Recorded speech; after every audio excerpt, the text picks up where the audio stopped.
Have you ever just, found yourself looking up at the night sky, just lost in how absolutely huge it all is? Hmm. Does it make you feel, well, tiny, like a little speck floating in all that darkness? Yeah, it can definitely do that. Or maybe does it spark something else, like a sense of wonder, a feeling that there's something massive out there, and maybe, just maybe, you actually have a place in it? The tension is real. Smallness and significance, both at once. Exactly. And today we're diving deep into this ancient text that just nails that feeling. It captures the sheer scale of everything and, surprisingly, our really important role within it. Sounds great. We're jumping into Psalm 8. It's this incredibly powerful hymn written by David. A classic. Right.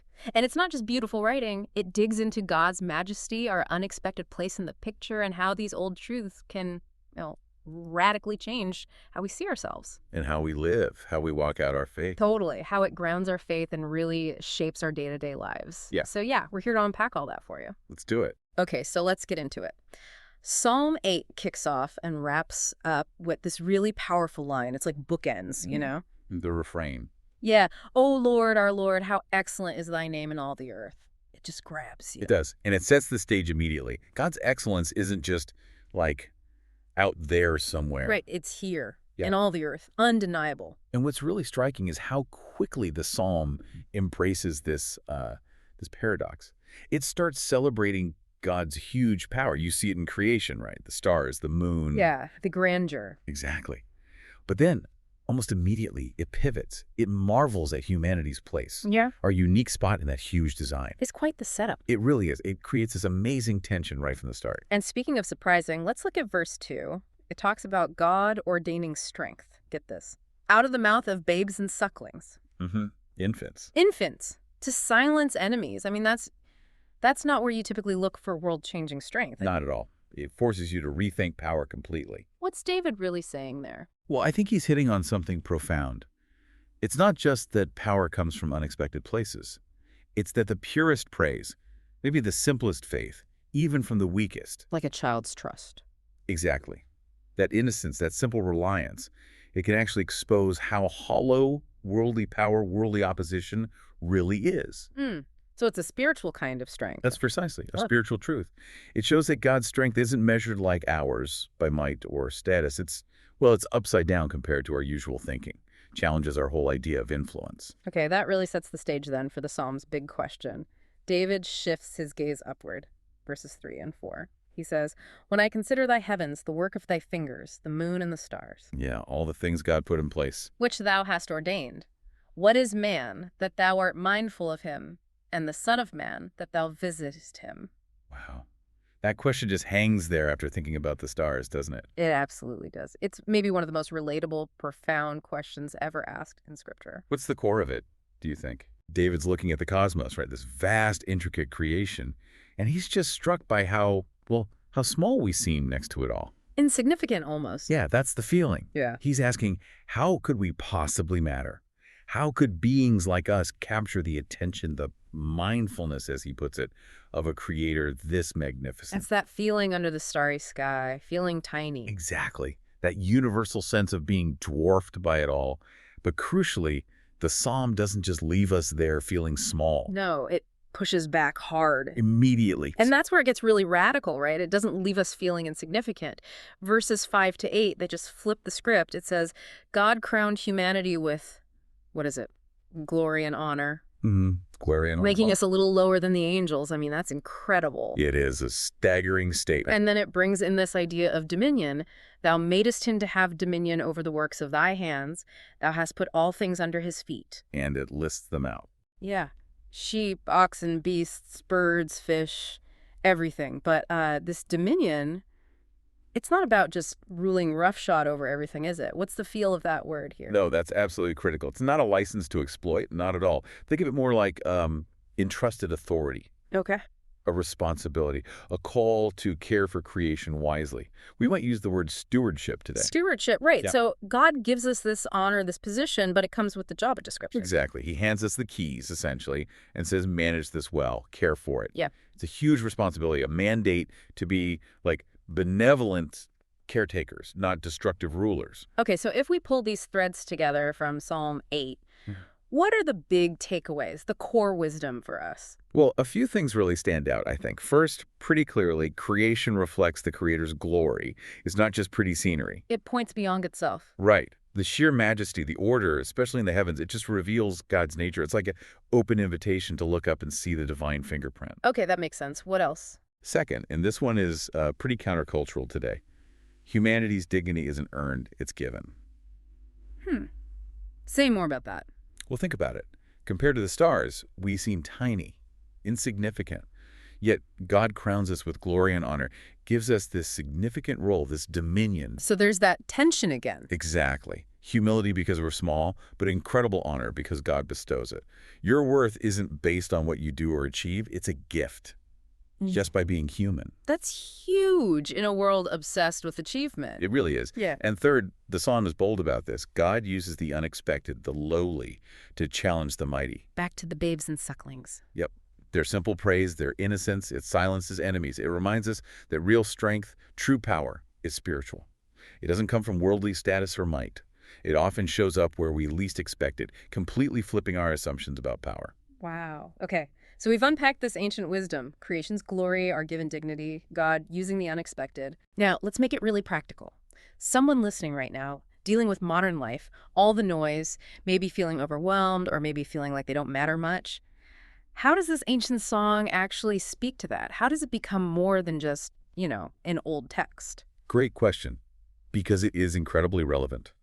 First, it's a call to look up and reflect. Seriously. Like David did. Just like David. In a world pushing us to focus on ourselves, our status, our online presence, Psalm 8 says, hey, step outside, look up. Consider the bigger picture. Exactly. When we pause, look at the stars, or even just notice nature around us, we remember how small we are in the grand scheme. But here's the twist. Okay.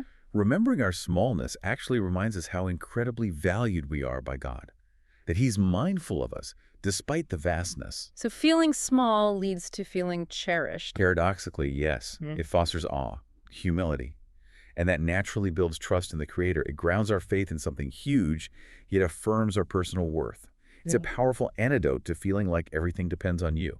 I like that. An antidote, what else? Second, and this really hits home today, your inherent worth is God-given. Full stop. Not based on performance. Not based on your job, your money, your followers, your successes or failures.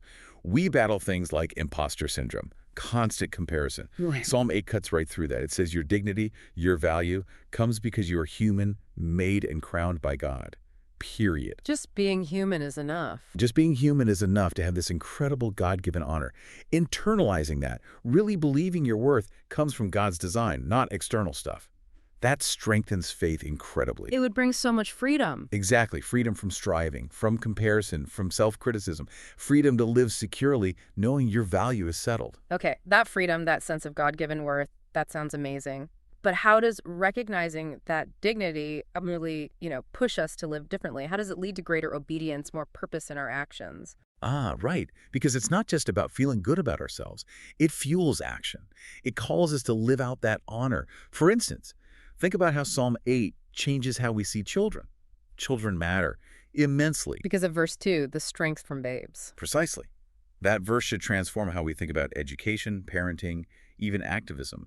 Children's voice is often dismissed. Lightly, yes. But the psalm says they carry real spiritual authority.